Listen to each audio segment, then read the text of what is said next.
Hello, welcome to Do It Yourself channel. Today I will show you where to find the option on how to change our font style in Samsung Galaxy A55. So how to change our font style? We need to go to settings, of course. Then under display we have our font size and style options.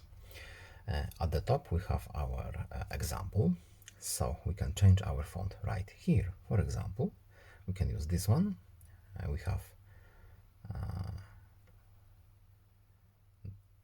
or we can have this one. Of course we can download more, but we need to have our internet connection for it. And that's it. As you can see, all the menus are now changed. No need to save, just go back to our main menu, and that's all.